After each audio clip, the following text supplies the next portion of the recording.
Andrew Bates is an English teacher and podcaster, and he has been based in Korea for most of the past 15 years. So, in this interview, I ask him loads of different questions about Korea, about Korean culture. We talked about K-pop and changing male beauty habits in Korea. We even talked about why AI education apps are particularly popular in Korea. So, if you are keen to learn more about Korea and this sounds like fun, then I hope you will enjoy this conversation with Andrew Bates. Okay, everyone, I am thrilled to have Andrew from Culips with me today. Hello, Andrew. Hey, Alistair. Thank you so much for inviting me onto this new exciting podcast or YouTube show. I don't know. What do you refer to it as? I think we're going to be thinking of it as a YouTube first podcast, if YouTube that's a first thing. podcast. Yeah, It's a thing now. Yeah, for sure. So I'm happy to be here. Thank you. excellent. Well, it's amazing to speak again. We collaborated last year on a project, and I'm super excited to do something completely different with you now. So I've asked Andrew to come on so I can quiz him about Korea, about South Korea, his experience living there, what it's like to be a Canadian in Korea, and if he can teach me a little bit about this amazing country that I've never actually been to. So, Andrew, can you just start by telling me a little bit about what brought you to Korea and how you moved from North America to Korea? Yeah, absolutely. So it's a bit of a long story, and I guess I should start back when I was in university. So I graduated from the University of Victoria on the west coast of Canada. I'm originally from Canada. It's where I was born and raised, and I grew up in British Columbia, which is the westernmost province of BC, and attended the University of Victoria on a little island close to Vancouver, which is coincidentally called Vancouver Island. So I graduated from this university in 2008. I did a degree in history. And while I was doing that degree, I had a student job, a student position as a research assistant in the Chinese history department. And because of that, I was able to start taking some Chinese history classes and do some kind of 2-for-1 work. I was doing research for my boss, who was a Chinese history professor, and I was able to use that research for my assignments for his class. So, as a kind of naturally lazy person, I thought this was a great way to quickly graduate, was to like get paid for the schoolwork I was doing, right? So I do some research for this professor and then use that research for my essays for his class. It was awesome. And because of that, I sort of got naturally interested in Chinese history, and that was actually my specialization for my degree was Chinese history and immigration from of Chinese people to Canada in the 1800s, and that was my focus essentially.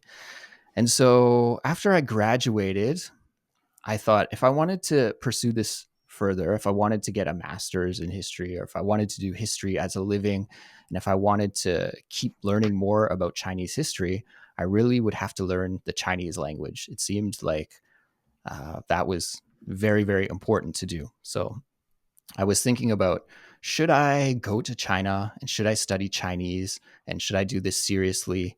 So I had this kind of vague notion that that was going to be my plan. I wasn't 100% sure about it, but that's what I was thinking about doing.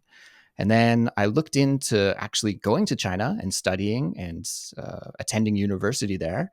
And of course, it's expensive. And as a poor student who had just graduated, I had no money and wasn't able to make that jump and start studying the Chinese language.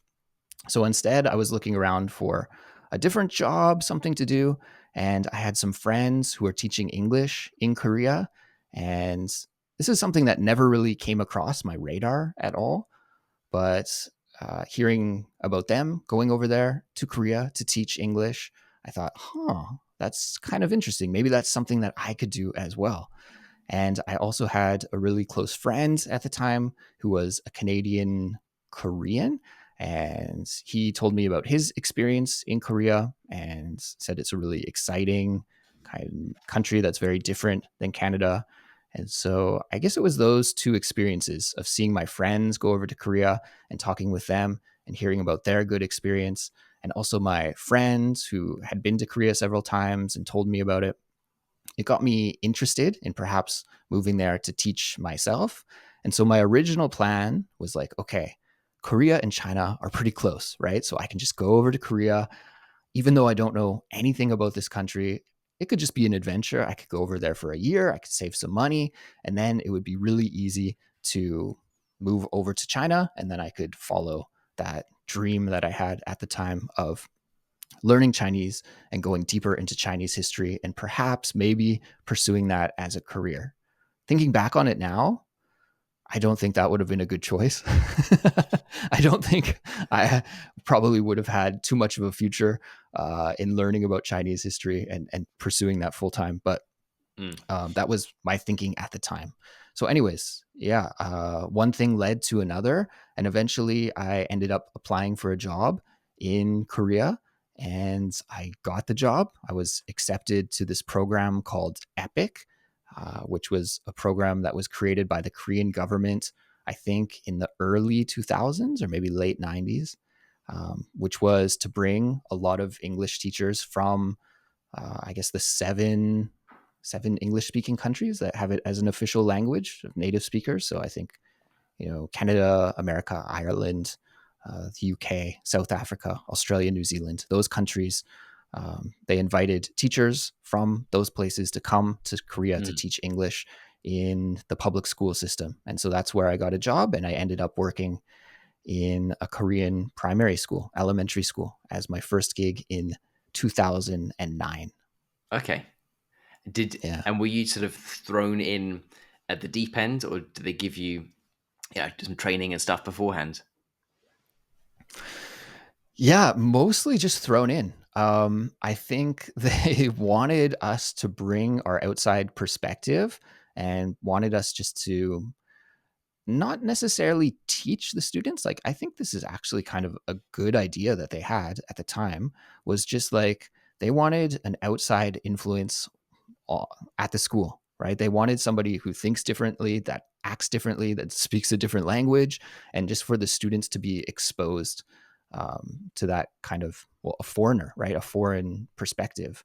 And so there wasn't a lot of training. We had a 1 week orientation. When I arrived, I didn't even know where I would be. I knew that I was hired to teach in a certain province, which was Gangwon province, one of the provinces in the northeastern part of South Korea. So I knew I was going to be in that province, but I didn't know what city or anything like that. It was kind of like a lottery. And so I arrived, I went to the orientation session with about 100 other teachers who were all fresh off the boat, like me, Mm. from those different countries that I mentioned before. And yeah, it was almost like a lottery. And so I was told that I was going to be teaching in a city called Taebaek, which is the highest city in Korea. It's way up in the mountains, and it's also the smallest city in Korea. It just officially has city status. So it's not a town or a village, but it's a city. But the population is rather small by Korean standards. I think at the time it was around 50,000 people. That's Coming from Canada, I thought that's like a medium-sized city, but here in Korea, that's like a really small place.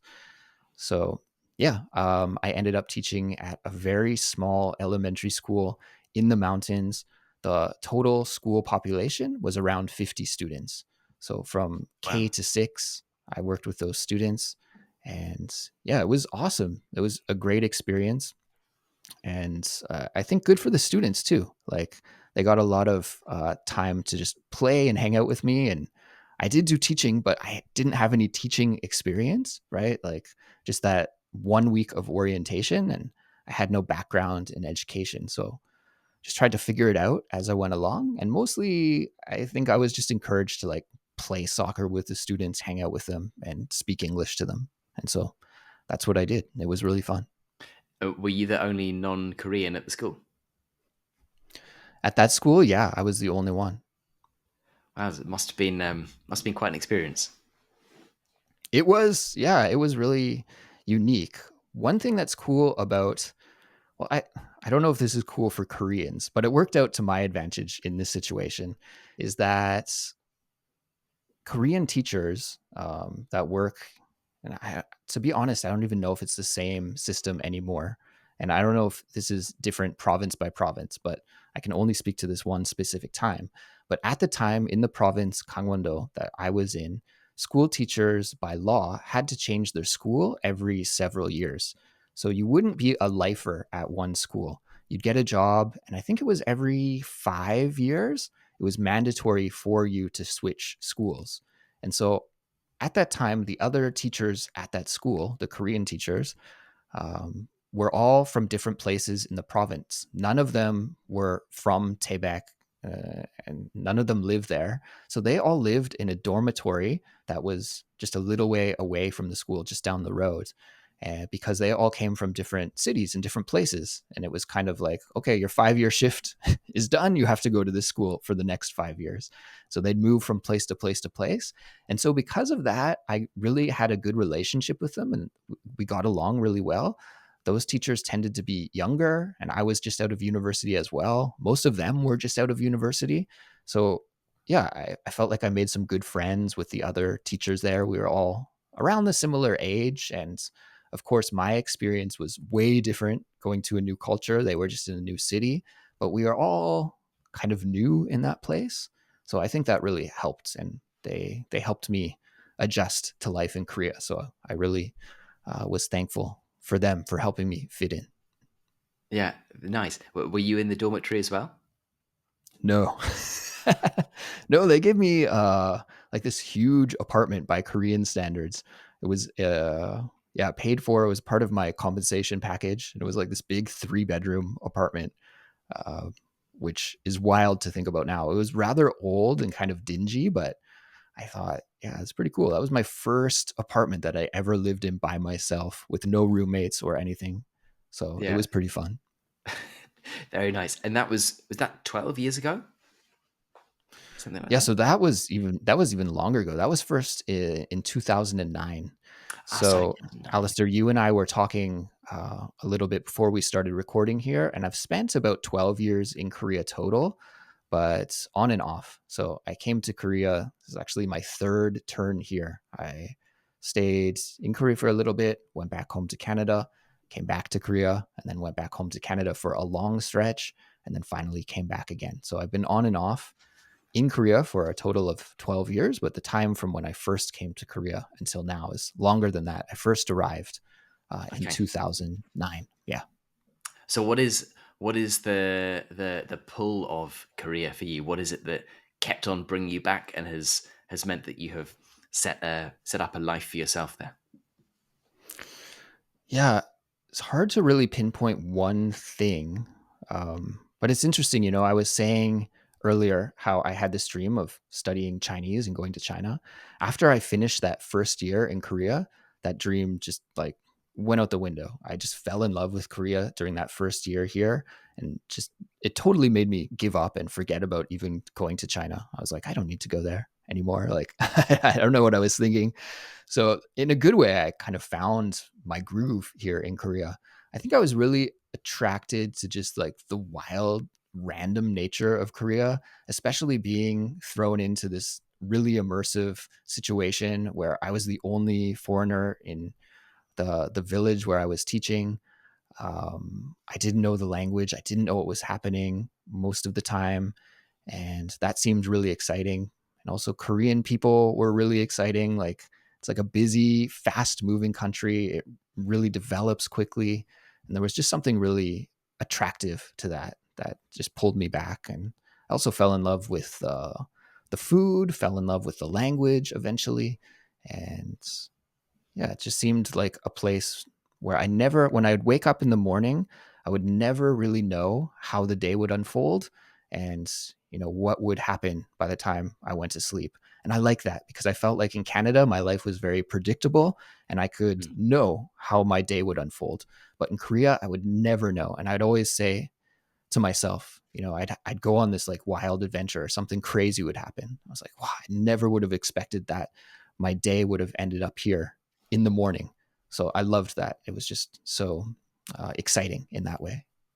Yeah, I'm thinking at the moment, back to a time I spent actually teaching English in China, um, and and a lot of what you say in terms of things just being very surprising and unpredictable, I can completely Hmm. relate to that because yeah, there were days where you just end up in a completely different place, something just bizarre has happened, and Yeah. you have this strange kind of duality of both feeling like in control sort of what you're doing because you no one's forcing you to do anything you don't want to do, but also just this Hmm. complete chaos of you could be anywhere, anything could happen, something like just completely mad might happen at a very unexpected time.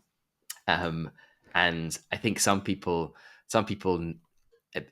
in my experience of being with other teachers and other people who are in that kind of environment, some people hate it because they just need to feel like they're completely in control and they liked having that routine and familiarity with what's going on.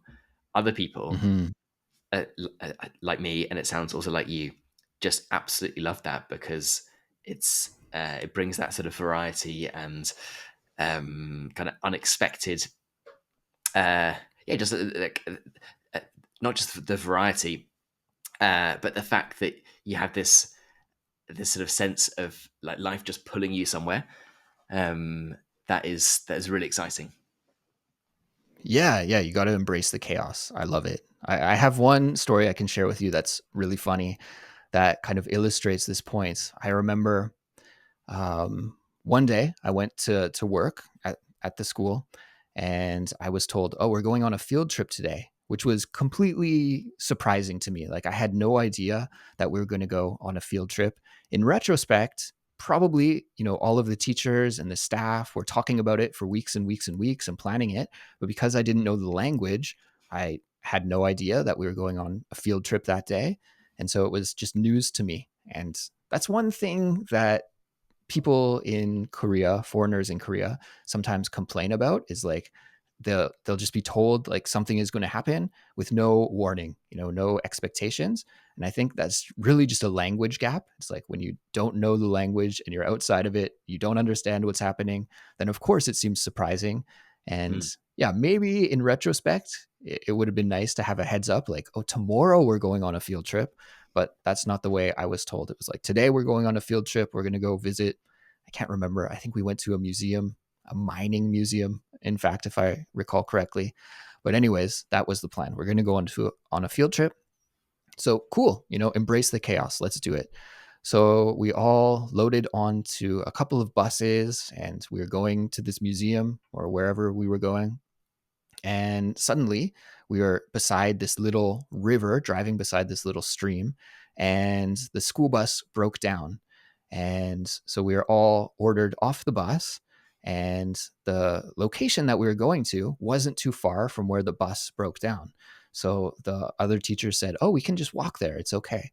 So, okay, let's walk. So we're all walking along the side of the road.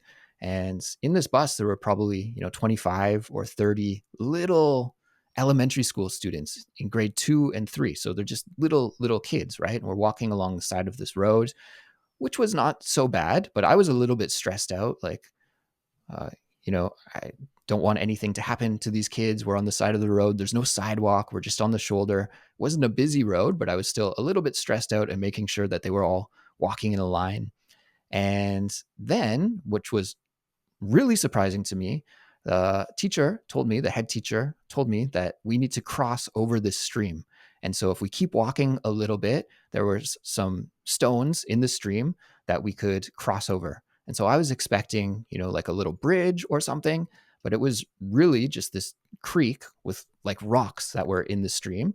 And so what we did was the three teachers, we just stood on the rocks and we picked up each kid and just passed them one by one, just sort of like a bucket brigade, with mm, firemen putting out a fire, carrying a bucket and passing it on to the next person. And we did that with all 30 students. And I was in the middle. So one of the Korean teachers would pick up the student, pass the student to me, and then I'd pass it to the next teacher, and we got all the students across the little river stream thing that way.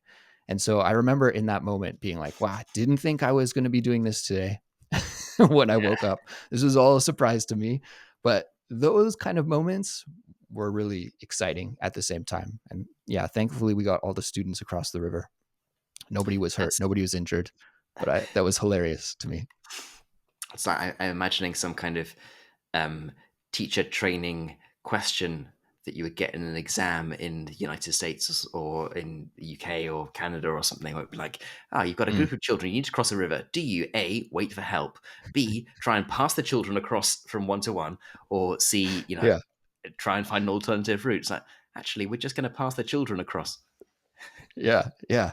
No, it seems, really, really different than in Canada where safety is such a concern. And I think Korea changes really, really quickly. And now I don't think that would happen now. I think there's no way that that would happen. But in 2009, things were a little bit different. And it was Mm, like, we got a task, we got to get it done. What's the easiest way to do it? Oh, we'll just pass the kids over the river. And it was yeah, fine. We got it done. they But all they all yeah, it you was counted them at the funny end. memory. They all made it across. They all made it. Yeah, we did it. Excellent. I imagine if one didn't make it across, you wouldn't be you wouldn't be smiling telling this story now. Yeah, yeah, yeah, exactly. Nice. And so how has Korea changed since you've been there, well, since you first started going there 15 years ago? Yeah, it's changed in so many ways that it's really hard to say. It almost in a lot of ways seems like a different place. Like it's almost unrecognizable when you see old TV clips or something. I've been watching this sitcom, this Korean sitcom recently called High Kick. And I think that was filmed in 2006. So that was only 3 years before I arrived. And watching that really brings back a lot of memories because it wasn't too much difference between 2006 and 2009, but it seems ancient. Like it seems like similar to watching something that was filmed 30 years ago. Like if I had to make a comparison Mm, in Canada, something that I saw 30 years ago, maybe that would be more similar. So it's changed in a lot of ways.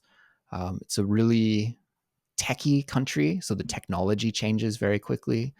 And as I hinted at with that story about passing the kids over the river, um, it was a pretty wild place when I first arrived, and it seemed like safety wasn't a priority that was on anybody's radar. And I think that's changed a lot now. Like it seems like it's a more safer, organized place. Where, as when I first arrived, it was a little bit more chaotic in a way, which was really attractive to me at first. But mm. yeah, it's just everything's changed and everything will change. I think that's the interesting thing about Korea is that it seems like every 5 or 10 years, it's almost like it reinvents itself and it's not the same place. It's very dynamic in that way. I'm sure there's many reasons for this, but why do you why do you think it changes so much faster than Canada that you're using as an example? Why do you think there is this kind of constant push for reinvention and change? Hmm. I think partially it has to do with the personality traits that a lot of Koreans have, kind of this innate um, culture of this is going to sound mean, but I don't mean it to sound mean, of impatience. Koreans are really, and when I say Koreans, I have to give this preface in saying that I'm speaking in generalities here. Of course, I can't speak for every individual. Korea is a country of individuals, but I think most Koreans will even agree that they're pretty impatient and they like things fast and they like things quickly to happen.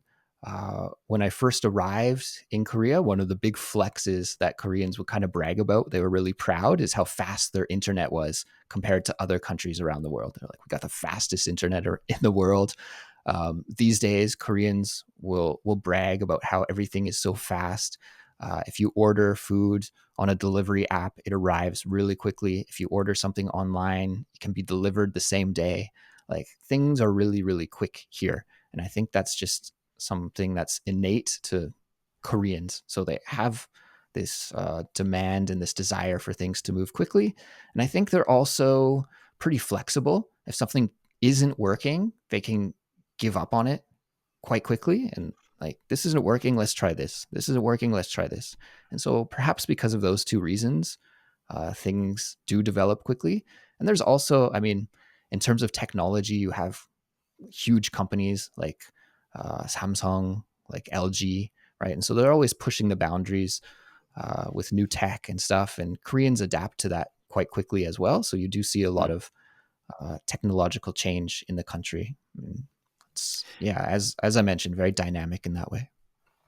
Are there any things about Korea, whether that's a particular type of technology or a way in which something works, that you just think like, damn, why doesn't every country have this particular like work in this particular way?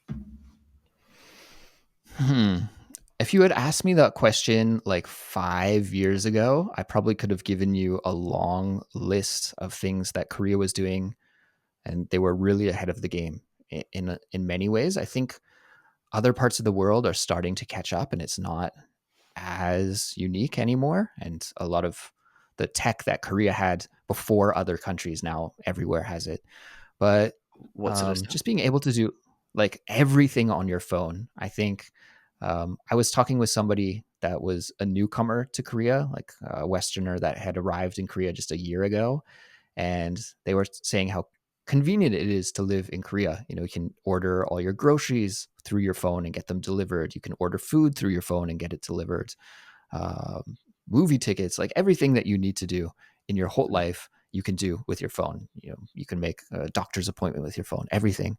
But when I first came to Korea, that wasn't the case at all. And I was saying, like, you know, how much courage I had to work up the first time to try and order a pizza and get it delivered to my apartment. And I had to like use my baby Korean to try and order a pizza on the phone. And now you have life, you know, everything's so easy for you. You can just use a delivery app and get it delivered right to your place, and you don't even have to interact with a human. So I think, yeah, that was something that Korea was doing before other countries, was just having absolutely everything, every service that you need to do, you could just do through your phone. But I feel like, you know, I don't know. You're in Europe. Is that the situation in Europe as well? You can do pretty much everything that you need to do Well, with your phone. I recently moved. I used to live in Malta, and Hmm. I now live in Sweden, and I can give you one example of how yeah Europe is certainly not a one entity in terms of keeping up with the times with technology. Let me give this is an example of buying a stamp, right? Or let's say even I don't want you want to say buying a stamp. I want to say sending a letter. Let's say you need to send a Okay. letter to someone in Malta. Hmm. The way you have to do that, you have to go and buy the envelope. You have to go to the post office, which is only open at very specific times. Normally closes at 1 p.m. or something like that. You have to wait in a very large line. You can't pay with card or anything other than like a check or cash because the post office Hmm. still doesn't accept anything other than cash or check in 2024. Wild. Yeah. Then you buy your stamp, you put it on, and then you go and put it into the letterbox, which is clearly how postage works in many countries. It Hmm. works like that. I'm pretty sure still in the UK. In Sweden, when I got here, I was amazed to discover that you can buy. I'm not going to call it a stamp, but you can buy postage on their official app. And how it works Hmm. is that you kind of buy the postage. You get given a unique set of letters and numbers. I think it's 9 letters and numbers that you just write on the top code on the top right hand side of the letter, and that's it. If all you need is a pen, you completely bypass the need for a stamp. Now, Hmm. maybe people listening to this will think, why do you even need to send something in the first place? Why are Surely you you sending a can do that letter? Yeah. online. That's probably what Koreans think. Like, Yeah. well, why aren't you just doing it on your phone anyway? You skip the whole paper step. Unfortunately, yeah, lots of European countries are still pretty bureaucratic, and they need and love paper. But if you need to send physical paper, then that is an example of how it is different in two different places. Mhm. Clearly, a better solution would just be skip the paper altogether. But there are some times where I feel like, okay, that is a really good idea for if you actually need to send a greetings card or something that for some reason you can't do online. Yeah, it's very interesting. We have a similar system here in Korea. When I sent a package back to my family for Christmas, that was the last time I was at the post office, and they have an app for doing that. So you actually receive a discount if you use the app. If you go to the post office and do it the old-fashioned way, talking to the employee and weighing the package together and filling out the paper form about the address and where you need to send it to, I think you actually Yeah, have to pay more money. But if you use their app and fill it out there and you measure the dimensions of the box and enter it into the app itself, then you get a little discount. So they're, I guess, encouraging people to make this shift yeah, to yeah. do everything with their phone. Yeah. It's funny how it sounds like Korea and in my experience in China as well, they kind of completely skipped a stage that lots of European, North American countries went through. For example, like card payments or like laptop, desktop based computing. Um, Hmm. I first went to China in 2006, not that long ago. But Hmm. I remember going, you buy metro tickets for the Beijing metro, the little tiny little paper tickets. You had to buy them with coins, nowhere accepted card. Um, and then I went back quite a lot from 2006 to 2010, I think it was, and then returned in 2018. And um, in those 12 years between first going and returning 2018, trying to pay for stuff with card, many places Hmm. just wouldn't accept it. And I remember having one conversation with with a guy, um, and he told me, in China, paying with card is a little bit old fashioned. Yeah. And I was like, hang on, it wasn't even possible 12 years ago. Now it's old fashioned. Right. And clearly in China, you pay for everything with WeChat, and Yeah, I think they're those kind of even things. more ahead of Korea in that regard with having these apps, like WeChat, where you just so much of your life is integrated into that system. It's Mm, really wild. I think, thankfully for me, I think this is maybe a good thing that Korea doesn't have that, one app solves all kind of thing. Um, I, I personally kind of like that just from a privacy perspective. I think maybe it's nice that we have banking and communication apps and different sort of services separated in that regard. But yeah, China seems at the forefront of that for sure, even ahead of Korea, I think. yeah. And there, so we talked a bit more about. We talked already about technological stuff, Yeah. ways in which Korea is ahead of many other countries from a tech perspective. Are there Hmm. other are there other elements of Korean culture or behaviors that you think might be become sort of mainstream outside of Korea in years to come? Behavior. I'm not sure. I think, it would be, um, it would be well, I have to talk about K-pop. Yeah. I think in terms of culture, maybe their cultural output is more impressive than I can't really see behavior picking up around the world, but definitely Korea, um, in comparison to its size, has this huge soft culture output, right? With K-pop, K-drama, K everything. I mean, that's kind of the funny way that Korea is branding itself right now, is just to attach a K to the front of, K Mm. skincare, K food, whatever it is.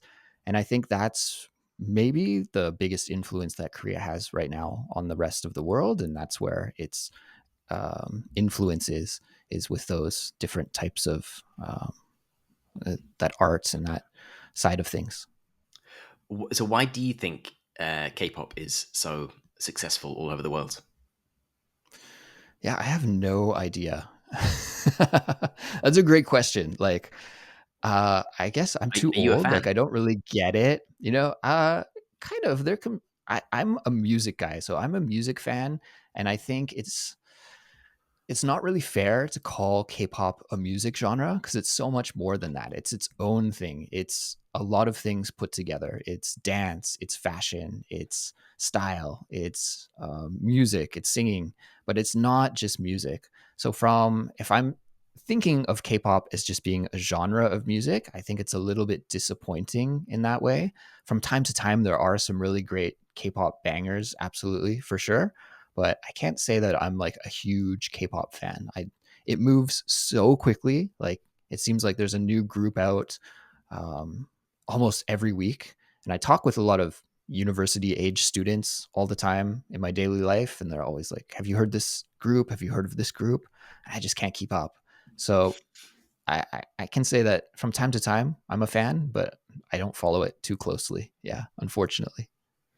It seems like you can't, you're either in or you're out of K-pop. You're not sort of Mm, occasionally putting on a K-pop song. You're either completely invested in the lifestyle, and you're sort of, it's not kind of completely all consuming, but it is a big thing in your life, um, mhm. or you're just not really into it at all. That's my take on it. Is that fair? Yeah, I would agree with that. I think people who are into it are like really big fans. Like um, talking with students who are K-pop fans, they're really big K-pop fans. I was talking to one student recently who I asked her, what did you do on the weekend? And she said, oh, it was one of my favorite K-pop groups. One of the members, it was her birthday, so I went to a fan meetup at this cafe, and we all celebrated the birthday of that member.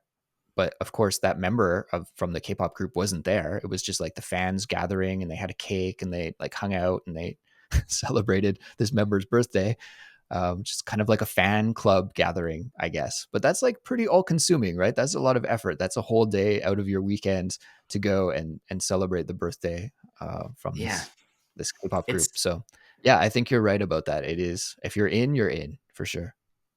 it's interesting what you say in terms of it being more than like a genre of music, and that you're just, people are completely obsessed by every aspect of it. They want to celebrate the birthday parties, do the dances, follow the people on social media, and so on. And Hmm. thinking even in, I guess, in the heights of like, I don't know, Beatlemania, or people going completely crazy for Elvis, I I don't believe people were, having, celebrating Elvis's birthday, or kind of having like, clearly they were like listening to the records and dancing around and having fun, um, kind of consuming the music that the person or the band was making. But I don't know whether it extended past that. So it's mad to think they're having fan birthday parties. Yeah, yeah, it is pretty wild, but it's something that you see often, like riding the subway. Uh, it's funny, often you'll see advertisements that some kind of fan group has taken out to celebrate the member, some K-pop group's member's birthday. So there'll be like a lot of advertising, not just like one little square ad, but the whole subway car will be decked out in ads celebrating somebody's birthday, some K-pop star's birthday.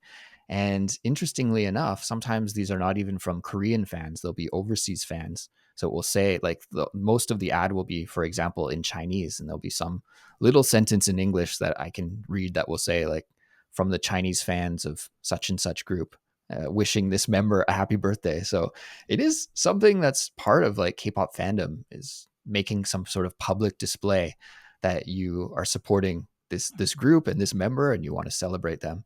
And yeah, it's very interesting. And I think you're right that probably it wasn't happening back in the day for Beatlemania, as far as I know. Yeah. I mean, obviously a different era in terms of access to the members, no social media, all that kind of stuff. But it does Sure. seem bizarre that a fan group would go to the, you know, go would go as far as to pay what I presume is, tens of thousands of dollars to put advertising out, just to celebrate a birthday. Right. And those K-pop groups, well, they're not riding the subway. So Yeah. if you want them to see that, that's not the best place to buy the ad. So I always thought that's kind of funny, but it's cute. I don't Yeah. know.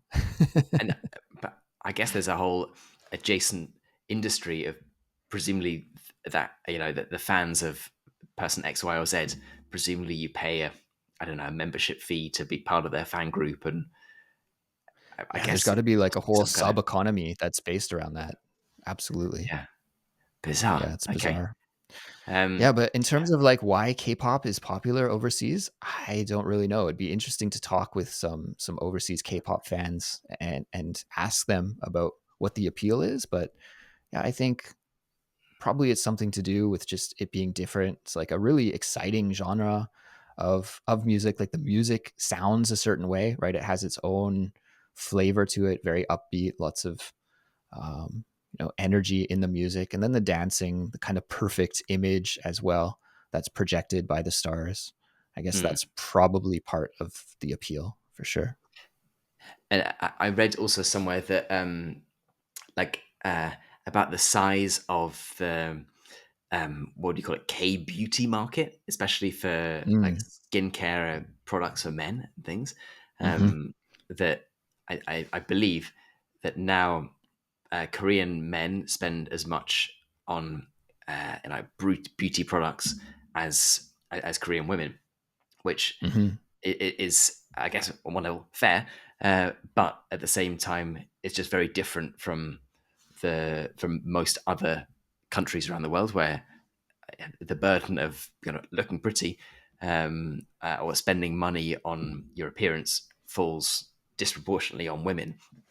Um, and there's the kind of pressure to look good, and often men seem to get a bit of a free pass in terms of not not spending money on not spending as much money on their appearance.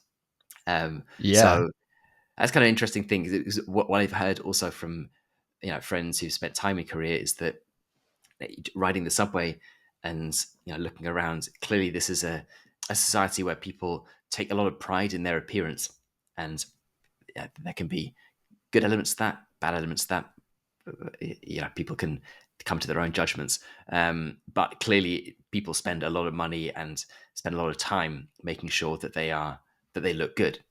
Is that something that, Hmm. firstly, do you think that's fair? And secondly, is that something that has changed in the 15 years since you've been going there? I think it's always been that way the whole time that I've been here. It's always been a really hyper competitive place, and keeping up with the Joneses or keeping up with the Kims, as some people say, has always been a thing.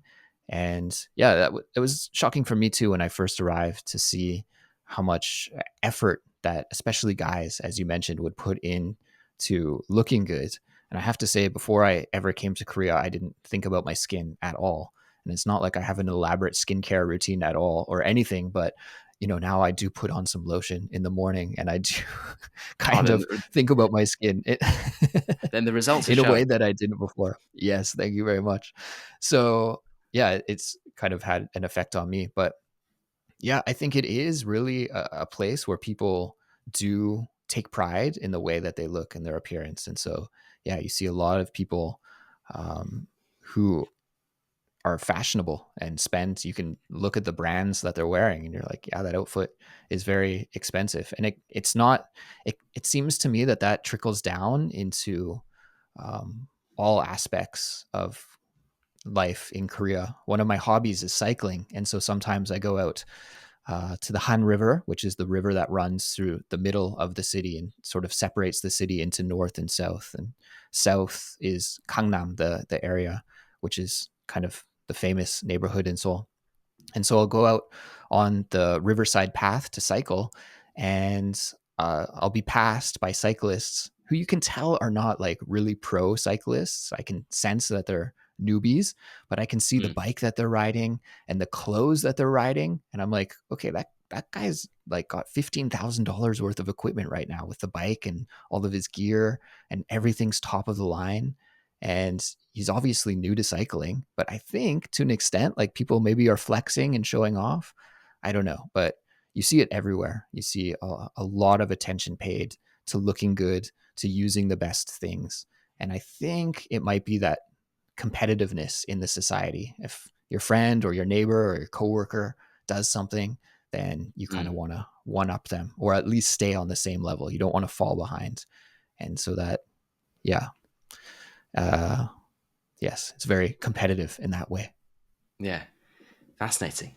Um, let's move on maybe and talk a little bit more about both teaching experience and also the experience of Koreans learning English, because Mm, this is a world where in which we both exist. Um, sure. so, your teaching experience is that exclusively in Korea? Your teaching English experience? No, I worked for a long time in Montreal in Canada as Okay. well. So those are the two places mainly where I've taught English is in Korea and also in Montreal. Very different teaching situations where you're in a big city in North America in Montreal, but I think there's a lot of similarities between English and French, but it's also a big challenge for native French speakers to learn English.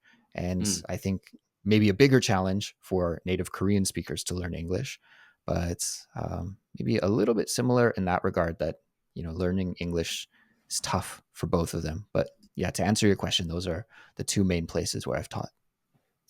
What are the biggest challenges that you that in your experience Koreans have with learning English?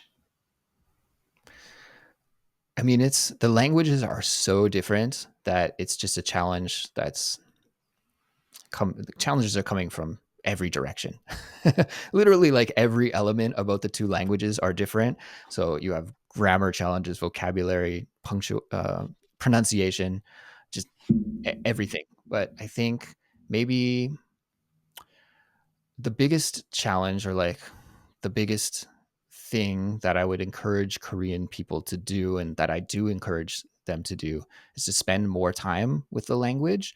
I think a lot of Koreans, when they learn English, they just do it in the classroom. And Mm. Korea, in many ways, still is a very insular country. And they have this great culture here. They have their own genres of music and dramas and movies that are so good and really high quality that many people don't look to outside sources in the same way that I think maybe people, English learners from other countries do. I think um, not to say that other countries don't have great cultural output as well, but I think a lot of people think, I mean, speaking as a Canadian here, for an example, Canadian movies, there are some good ones, but they're not that great. So we usually watch American movies. And I think many people around the world maybe feel the same way about their culture too. So you have this like exposure to English, but Mm. Koreans, of course, they do, watch Hollywood movies. I'm not saying that they don't, but I think they don't spend enough time with the language. So spending more time like seeking out English and spending time with it is really something that can make a big difference because most of the learning that they do is just, the old school grammar study, spending time with a book, with a textbook, and that's just doesn't really result in a great end product. So Mm. yeah, it's an all-out assault against them by English when they're trying to learn the language for the first time. Yeah, I mean, I guess it's like learning Korean as an English native speaker. Yeah, I mean, the languages are just complete opposites. If you were to try and learn French as an English speaker, right off the bat, there's so many things in common between the two languages. There's so much shared vocabulary without even cracking a vocab book. You already have thousands of words at your disposal because they work the same in both languages. The Mm. alphabet system, of course, there's some pronunciation differences, but in general, they're both using a Latin alphabet. You don't have to learn a whole new script and writing system. But for Korean and for English, just like a lot of languages around the world, especially in Asia, it's just everything is different. So um, it, every part of it is a challenge. Yeah, yeah. Well, to any Koreans watching this interview, good luck. It is not easy, um, and if you've watched so far up to whatever we are, minute 40 something, then you are doing a fantastic job.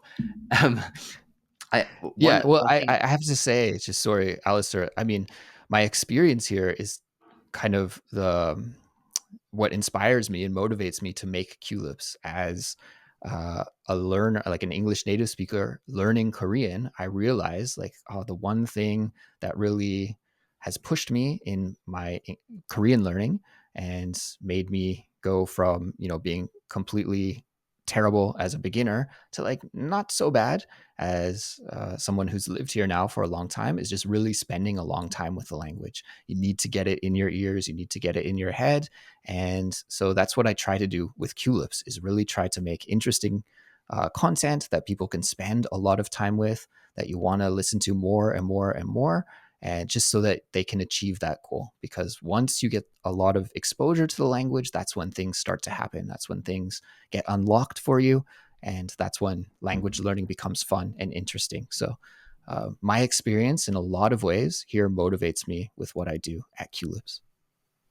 Yeah, it's that kind of magic moment, I guess, as a learner when you realize that actually I can understand most of what this person is saying, and I don't just understand it. I enjoy I, en- I enjoy the fact that I can understand it, and I enjoy what they're saying as well. So Hmm. it doesn't feel like kind of forcing myself to sit down and do this as a lesson. I'm Right. enjoying this conversation. It's something that I would like to listen to anyway if it were in Korean. But it just so happens that I'm getting a kind of free English lesson at the same time. Yeah, 100%. Um, Still talking a bit more about language. I read Mhm. that some of these AI based apps are proving exceptionally popular in Korea. There's Mhm. kind of apps where it's a sort of AI based teacher and you speak into it and it kind of it mimics a conversation partner. And Mhm. I can't remember. I think there's one called Speak. I think is the one that is super popular, and they had a big Yeah. advertising campaign with even with like some K-pop star. I think. Um, Mhm. uh, anyway, uh, I read that these apps have proved so popular in Korea, and they've proved popular, but not as popular in other countries. Mhm. Why do you think that is?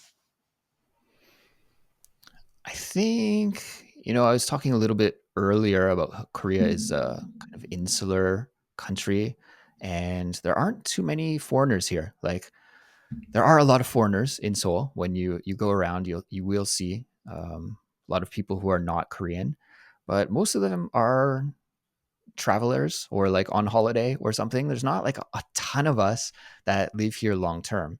And I think most Korean people probably don't have too many foreigner friends. And Mm, so, because of that, I think they're naturally a little bit shy and naturally a little bit just apprehensive about the unknown.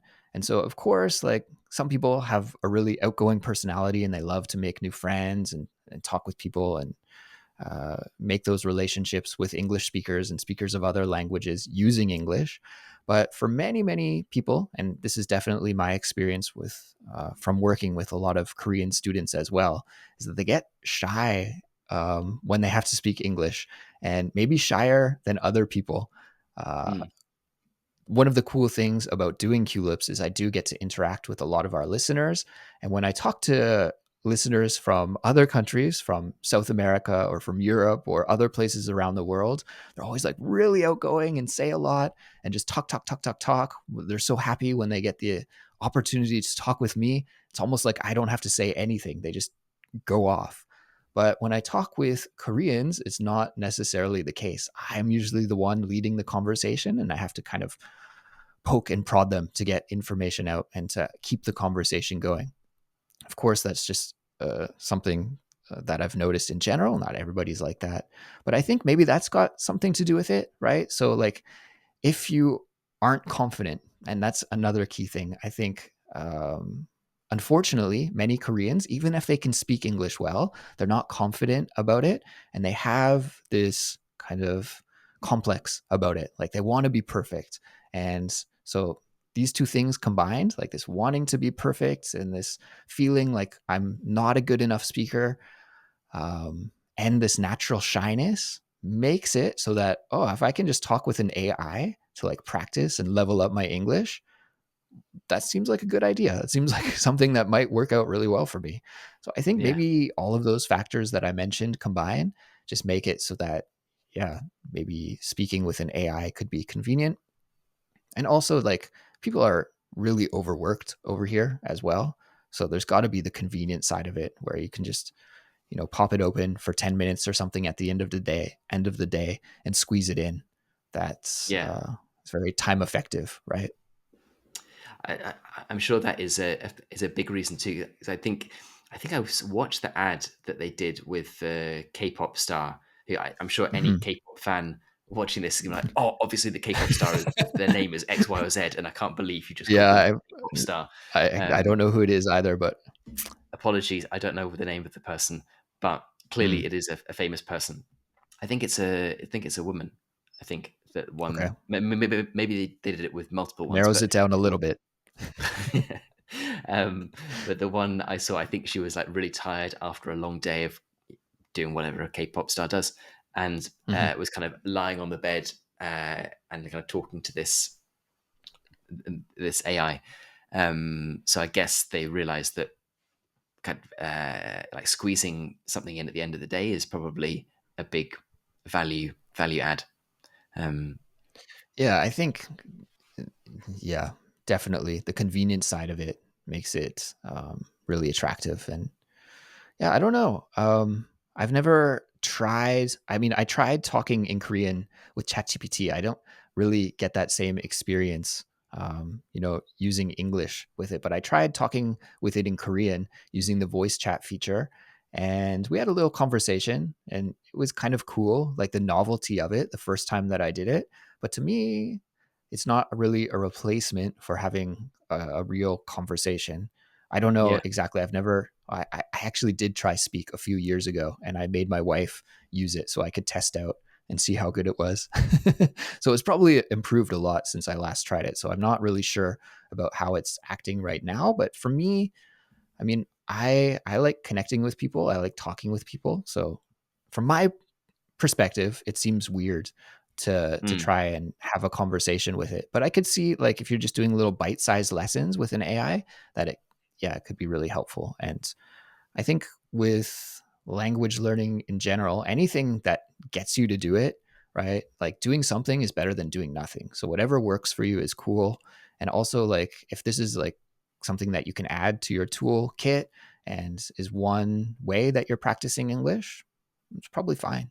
So yeah. yeah, I'm not say that's like a bad thing or anything, but for me, like, replacing conversation with a human with an AI app seems pretty wild right now, but maybe in the future it'll improve. Yeah, it's a. I think there are big cultural differences that come down to that play a part in people's willingness to do this.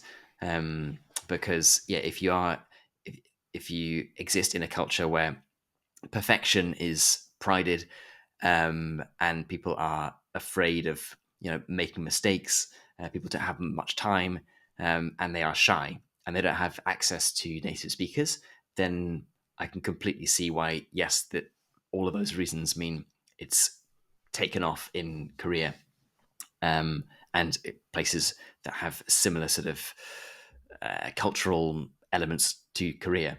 Whereas, Hmm. for example, in some, I don't know whether it's like Western Europe, countries where people are perhaps more naturally outgoing and are happy to make mistakes, and there's not that same kind of baked in shyness and need for perfection, then I'm sure people are happier to have those conversations if they can find people to speak with.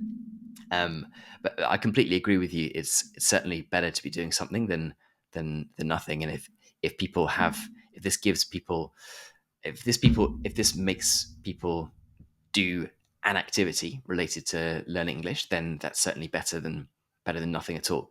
It's a bit like the huge amount of hate that Duolingo seems to get on some Mm. corners of the internet, where people say it's pointless. It's just a game that it's forcing people to, it kind of tricking people into thinking they're learning a language, and you can't really learn a language with it, and blah blah blah.